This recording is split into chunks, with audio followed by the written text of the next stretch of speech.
लेकिन ख़ास तौर पर आज का दिन उस अजीम हस्ती की आमद से मंसूब दिन है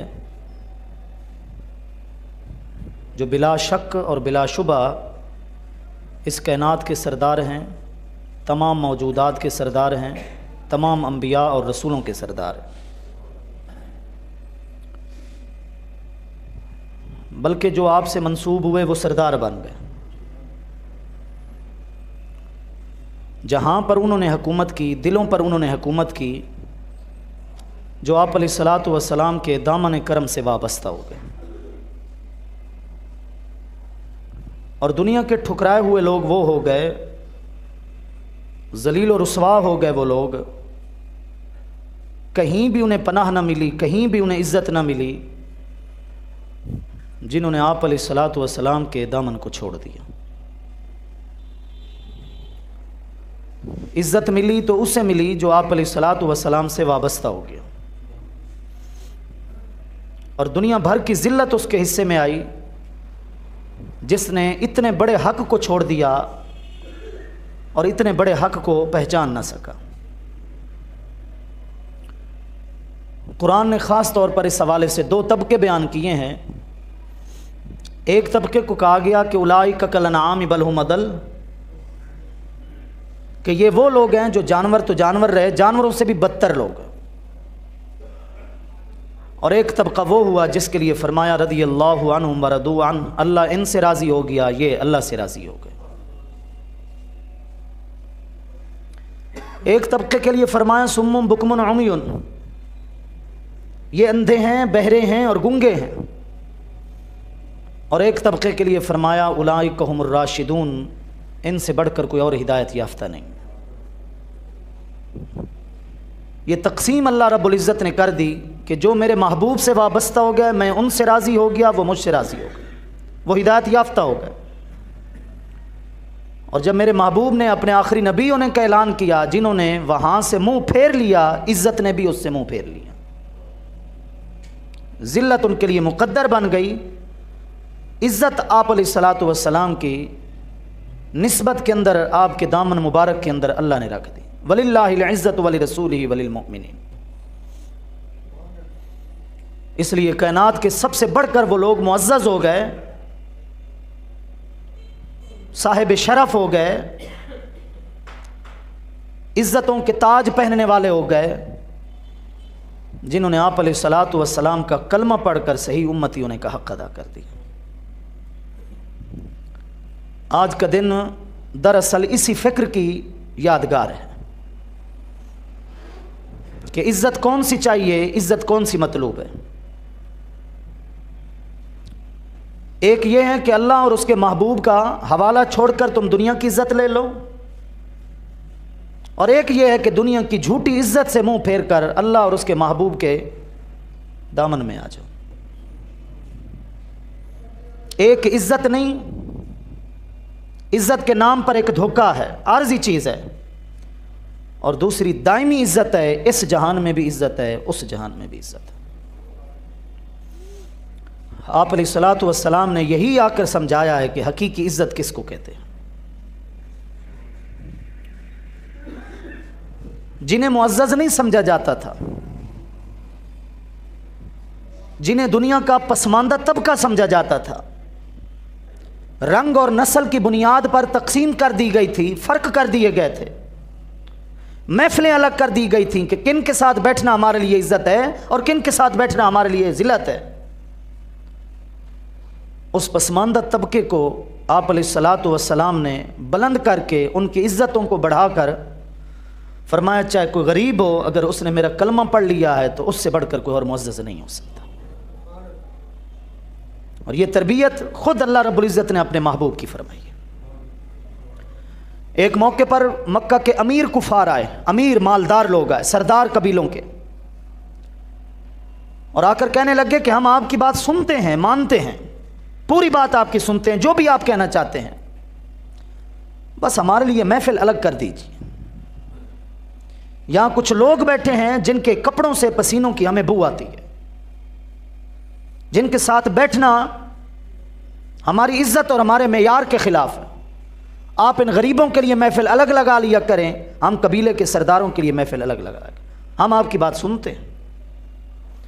उस वक्त जिब्रील अमीन एक आयत लेकर नाजिल हो गए और आयत का पैगाम ये था कि ए हबीब, इनकी परवाह नहीं कीजिए, और जो सुबह शाम तेरे दीदार करके अपनी प्यास को बुझाते हैं और मेरी याद में मसरूफ़ रहते हैं, अपनी नज़र करम इनसे कभी फेरिएगा नहीं।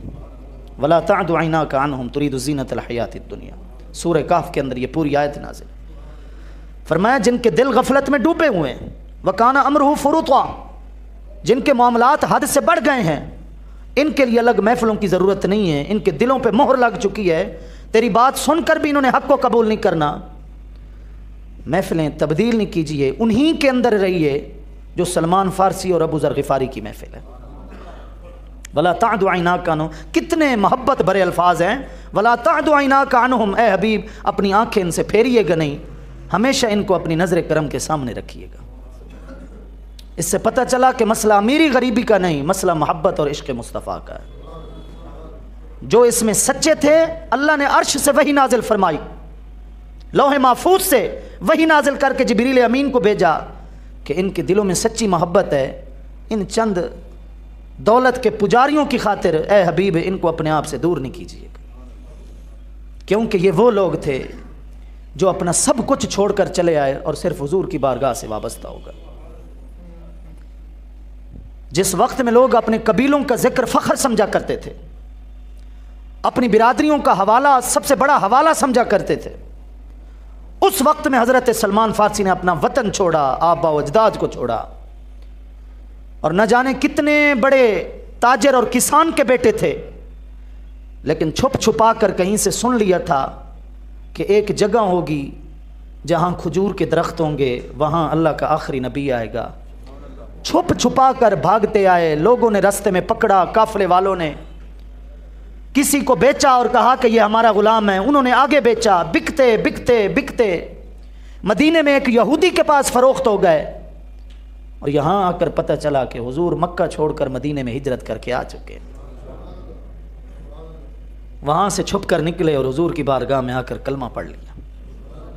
कहाँ से चले थे, कहाँ पहुँचे, और आप अलैहिस्सलातु वस्सलाम ने हज़रत सलमान फ़ारसी की कीमत अदा करके हमेशा के लिए अपना गुलाम बना लिया।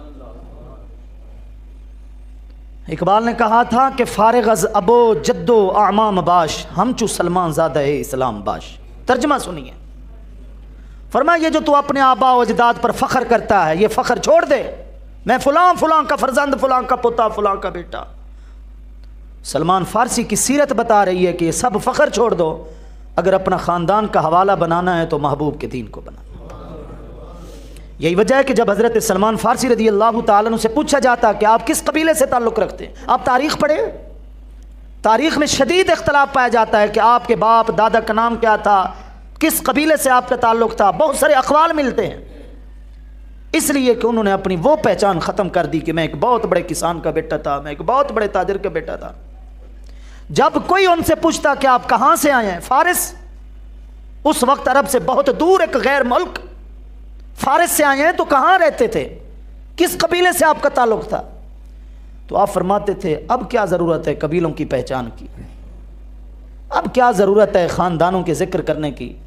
अना अमल्लाहु अलैया बिल इस्लाम अना सलमान इब्नु इस्लाम, अल्लाह ने मुझ पर इस्लाम को अता करके इनाम किया है, मुझे कलमा नसीब हुआ है, मुझे ईमान नसीब हुआ है।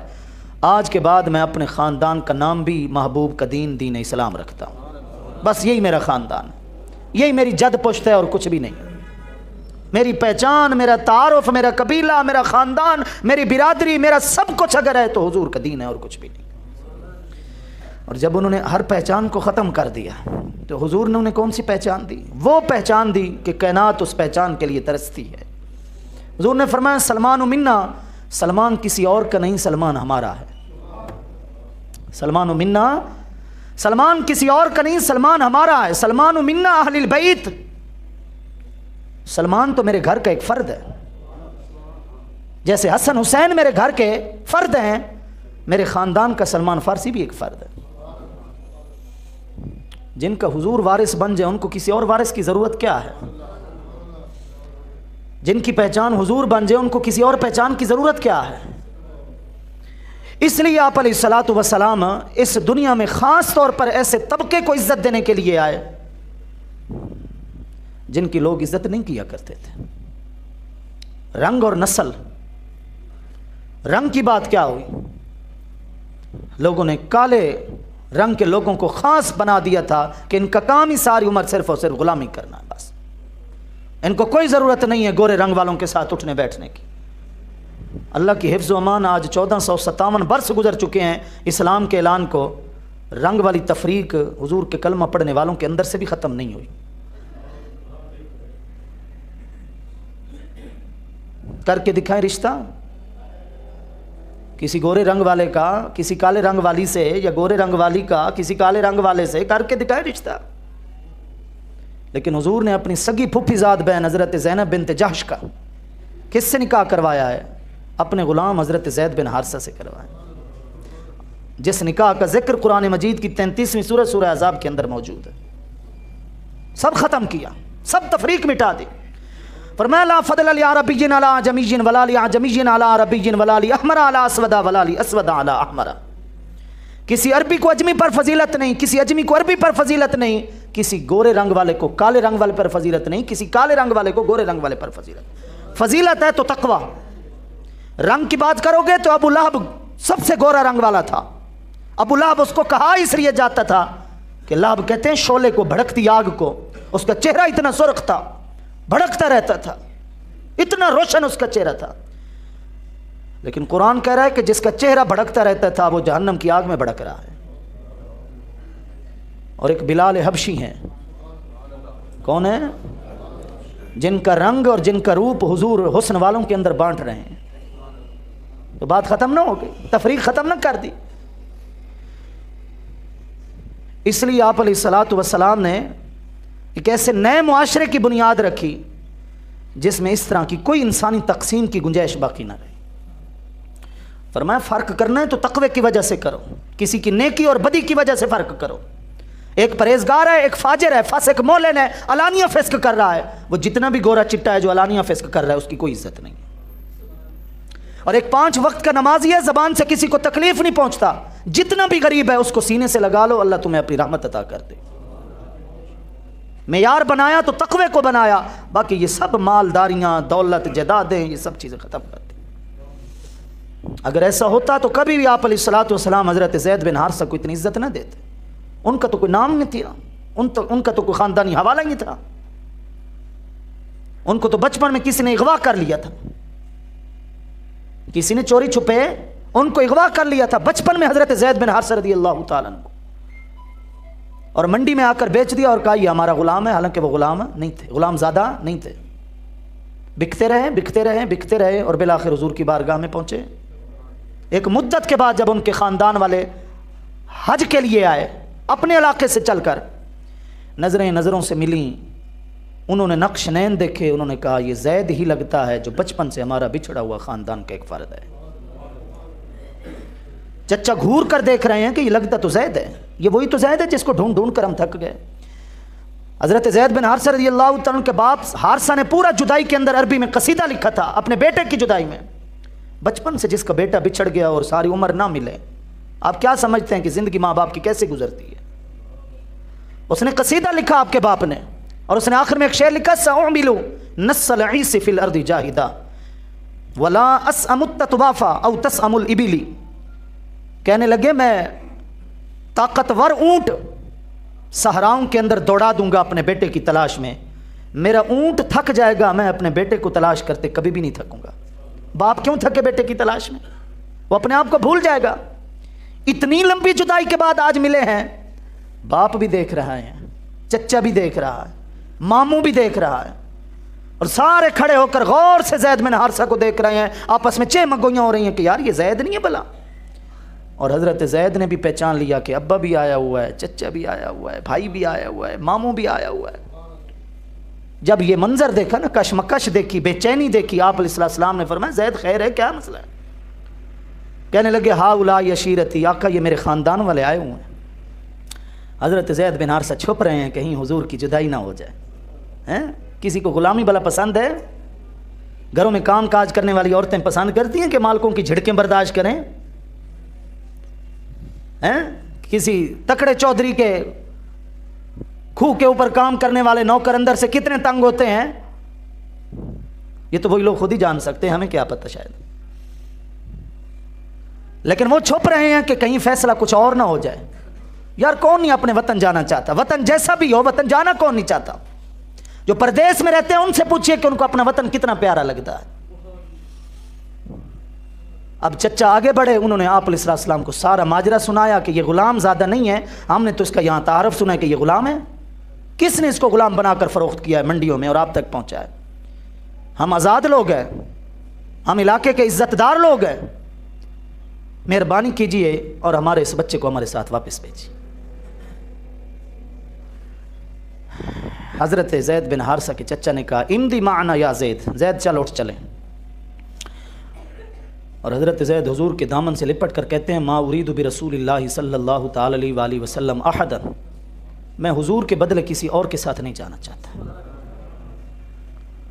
मैं रहूँगा तो हुज़ूर के पास रहूँगा। आगे चचा ने एक जुमला बोला, कहा इख्तरतल उबूदियता अला अबीका व अम्मिका व अशीरतिका, तुझे गुलामी प्यारी है, तेरा बाप आया हुआ है, तेरा चचा आया हुआ है, तेरे ख़ानदान के अफराद आए हुए हैं। हज़रत ज़ैद बिन हारिसा ने जवाब दिया, ये देख रहे हो कि ग़ुलाम हूँ, ये नहीं देख रहे कि आका कौन है। ये ग़ुलामी यहाँ ऐब नहीं है, इससे तो बड़ी सरदारी नहीं है अगर इस सरदार की ग़ुलामी मिल जाए तो। एक जुमला बोला, तारीख़ के अंदर आज वो अल्फाज मौजूद हैं, कभी मिट नहीं सकते। हम सब के लिए वो एक ज़िंदगी गुजारने के लिए बहुत बड़ा नमूना है। फरमाया अल-उबूदिय्यतु इंद मुहम्मद सल्लल्लाहु तआला अलैहि वसल्लम अहब्बु इलैया अन अकूना इंदकुम, तुम्हारे पास होने से बेहतर है कि सारी उम्र हुजूर का ग़ुलाम बन कर रहूं। नहीं गए, क्या अर्ज़ कर रहा हूँ, नहीं गए वापस। उस वक्त मेरे आका ने खुशी में आकर फरमाया, उनको वो एजाज़ दिया, वो एजाज़ दिया जिस जैसा एजाज़ किसी और सहाबी को नहीं मिला। एजाज़ क्या दिया, मेरे आका ने पूरी महफिल में ऐलान किया कि आज के बाद ज़ैद बिन हारिसा मेरा बेटा है, आज के बाद ज़ैद बिन हारिसा मेरा बेटा। हम लोगों से बातें सुनते हैं ना, लोग बातें सुनाते हैं, कहते हैं कि हम फ़लाँ दुकान वाले के ऊपर काम करते हैं, उसके पास जब वो खाना खाता है ना, हमें साथ बिठाता है, हमें साथ बिठा कर खिलाता है, हमें अपना बेटा समझता है। कितने फ़ख्र से वो अपने मालिक की बात बताते हैं कि हमें नौकर नहीं समझता, हमें अपना बेटा समझकर दस्तरखां पे बिठाता है। और जिसे मेरे हुजूर फरमा दें कि ये मेरा बेटा है, उसके दामन में कितनी इज्जत आ गई होगी, उसके दामन में कितना फ़ख्र आ गया होगा। 1.25 लाख सहाबा किराम में से किसी का भी नाम कुरान मजीद के अंदर नहीं है, लेकिन उठाइए 22वां पारा 33वीं सूरह अज़ाब, फलम्मा क़दा ज़ैदुम मिनहा वतरा, अल्लाह ने हज़रत ज़ैद बिन हारिसा का नाम भी लिया है, उनके निकाह और शादी का जिक्र भी कुरान मजीद के अंदर किया है। क्यों कि जो सब कुछ छोड़कर हुजूर के दामन से वाबस्ता हो गए, उनको किसी और इज़्ज़त की ज़रूरत ही नहीं रही। अरब के एक शायर ने कहा, अबिल इस्लाम ला अबली सिवाहु ज़फ्तखरु बिक़ैसिम व तमीमी, कल क़यामत के दिन जब लोग अपना तारुफ करवाएंगे, मैं बनु कैस से हूँ, मैं बनु तमीम से हूँ, मैं कुरैशी हूँ, मैं हाशमी हूँ, मैं इस ख़ानदान से हूँ, मैं उस ख़ानदान से हूँ, उस वक्त मैं अल्लाह की बारगाह में ये तारुफ करवाऊँगा कि मेरे मालिक, मेरा ख़ानदान अगर है तो तेरे महबूब का दीन है, तेरे महबूब का दीन ही है जो मेरा ख़ानदान है, मेरी कौम है, मेरी बिरादरी है, इसके अलावा और कुछ नहीं।